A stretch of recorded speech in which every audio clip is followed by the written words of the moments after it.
In March 2023, Silicon Valley Bank collapsed in 48 hours. It was the second largest bank failure in American history.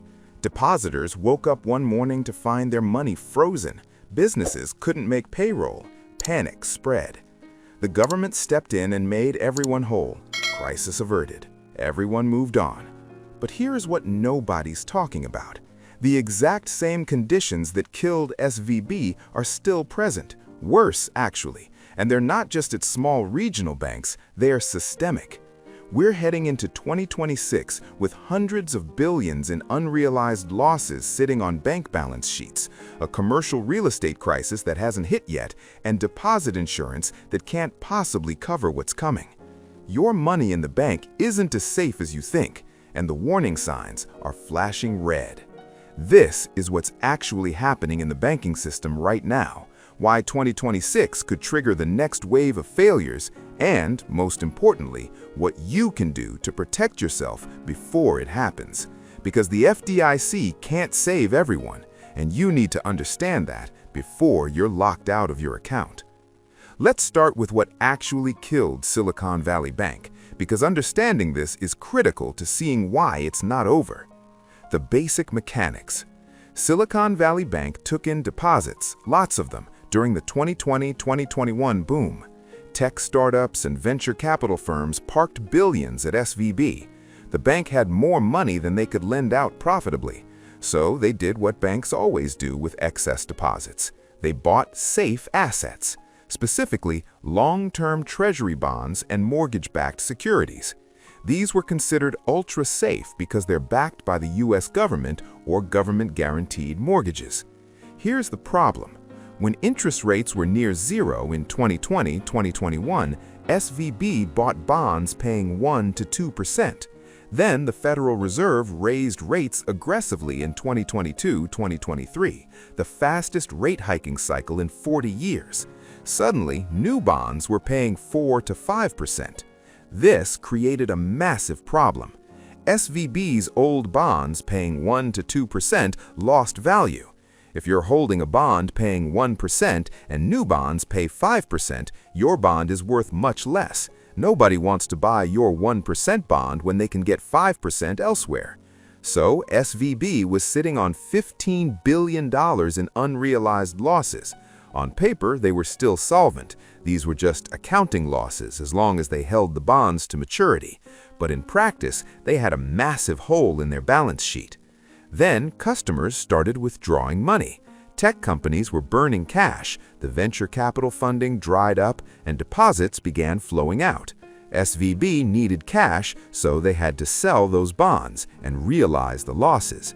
Once they sold, the losses became real. Their capital got wiped out. Word spread on social media. Within 48 hours, $42 billion in deposit withdrawal requests came in, a classic bank run. SVB collapsed. The government stepped in and made depositors whole, even above the $250,000 FDIC insurance limit, and the crisis was contained. But here's the critical point. The underlying problem, unrealized losses on bond portfolios, didn't go away.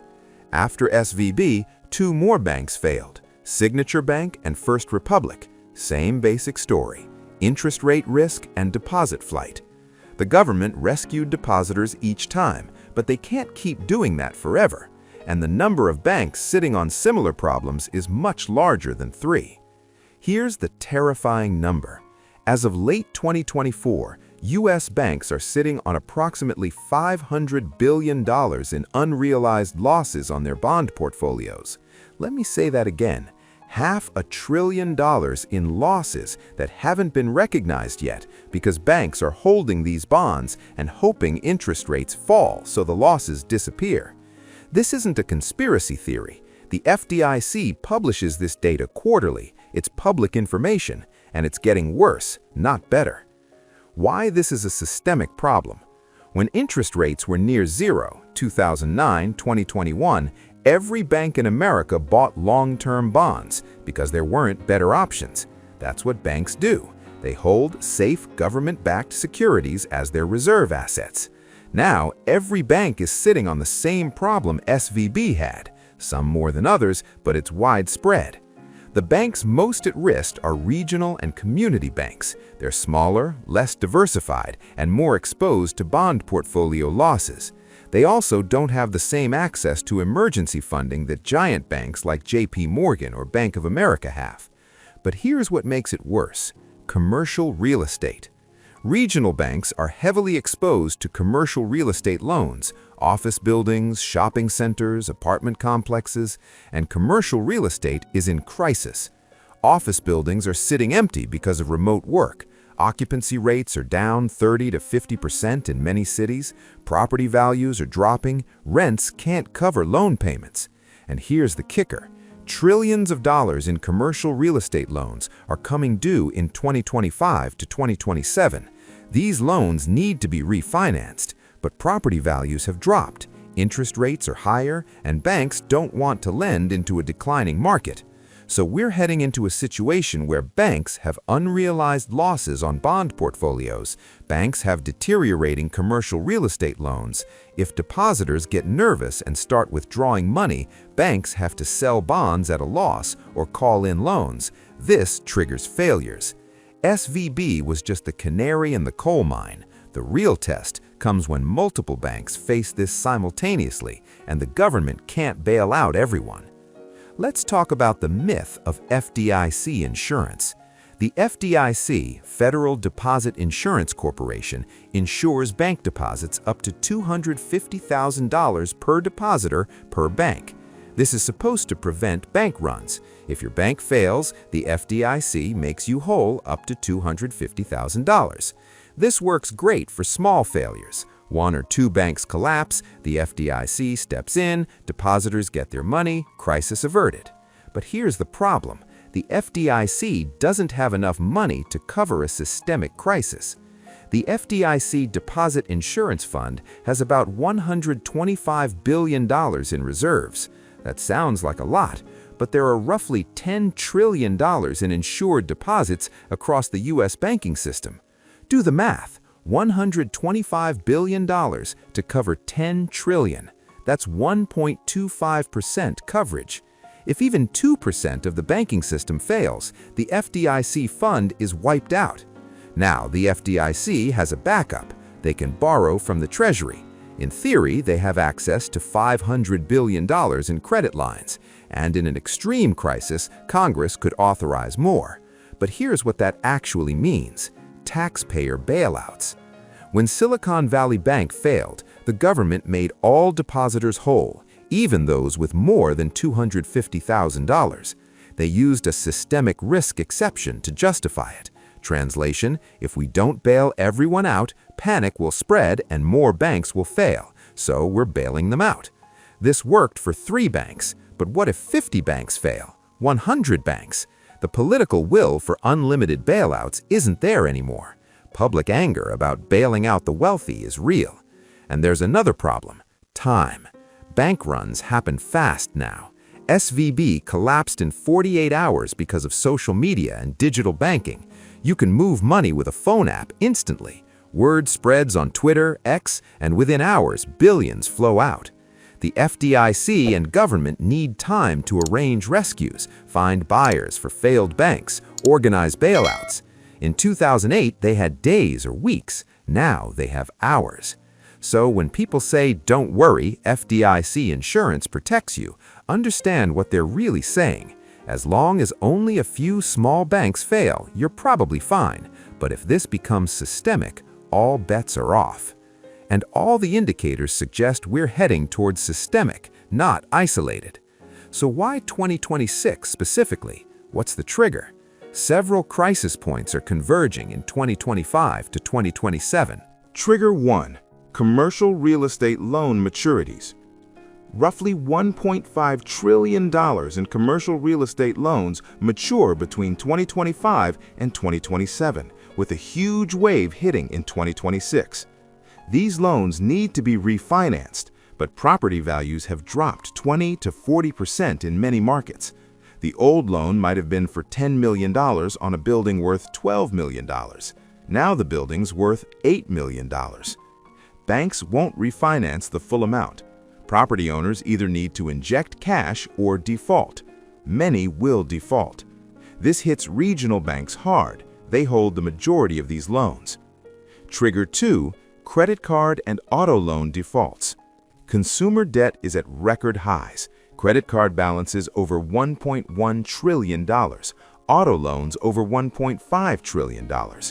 As economic conditions weaken and unemployment rises, which many economists expect in 2025 to 2026, defaults will increase. Banks' loan portfolios deteriorate, more losses.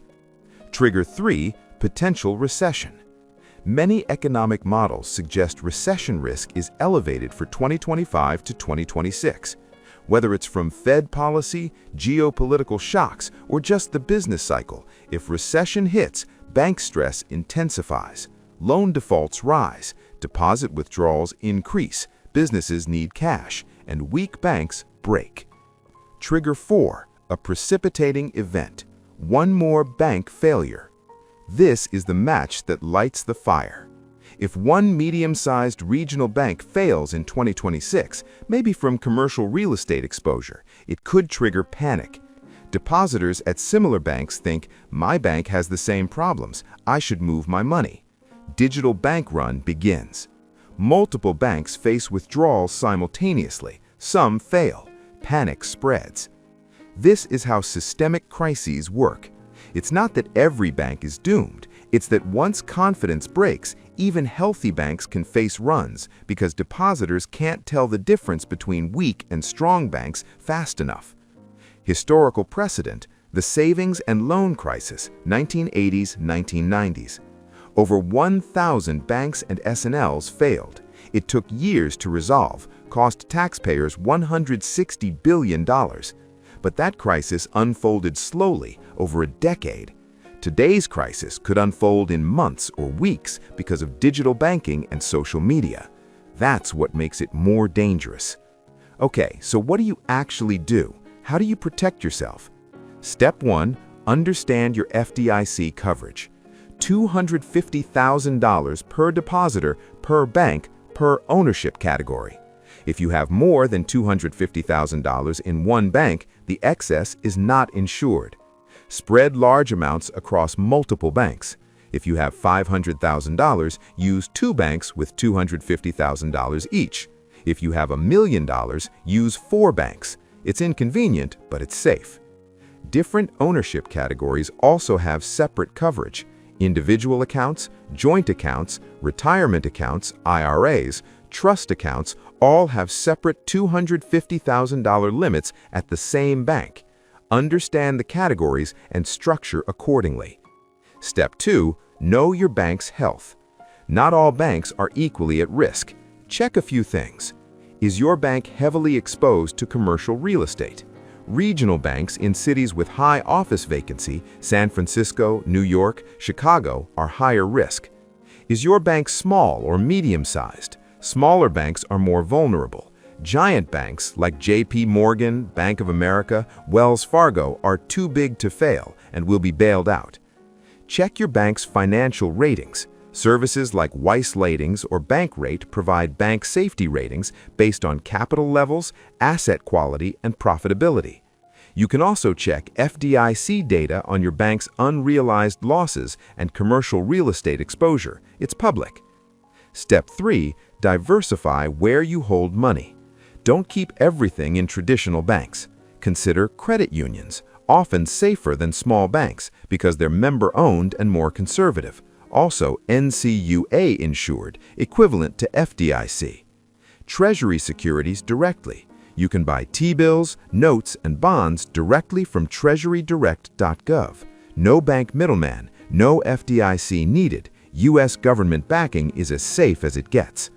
Money market funds. These hold T-bills and other ultra-safe securities, not FDIC insured, but they're extremely safe and liquid, held at brokerages like Fidelity, Vanguard, Schwab. Step 4, keep emergency cash accessible, but not too much in one place. You need liquidity, money you can access quickly, but don't keep more than you need in any single bank. For most people, 3 to 6 months of expenses in savings is recommended. Keep that spread across insured accounts, but keep it liquid. Step 5. Don't panic, but don't ignore the risks. This isn't sell everything and bury gold in your backyard advice.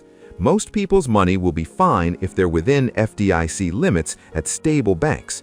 But this is also not ignore all warnings because the government will save everyone. They can't and they won't for everyone. Be informed, take reasonable precautions, don't assume safety just because your money's in a bank. Step 6. Watch for warning signs. If you hear about another bank failure in 2025 to 2026, especially a regional bank, pay attention. If multiple banks fail in quick succession, that's when systemic risk becomes real. Have a plan for moving money quickly if needed. Know where you'd move it, how you'd move it, and have accounts already set up at alternative institutions. Don't wait until you're locked out to figure this out. The 2023 bank failures weren't isolated incidents, they were warnings. The same structural problems that killed Silicon Valley Bank, Signature, and First Republic still exist across hundreds of banks. Add in the commercial real estate crisis, consumer debt at record levels, and recession risks, and you have a perfect storm heading into 2026. Your money isn't as safe as you've been told. FDIC insurance works for small failures, but can't handle a systemic crisis, and the government won't or can't bail out everyone. If this changed how you think about bank safety, hit subscribe. Drop a comment. Do you think another banking crisis is coming? What are you doing to prepare? Because the time to prepare for a bank crisis isn't when your account is frozen. It's now, while you still have time to act. I'll see you in the next one.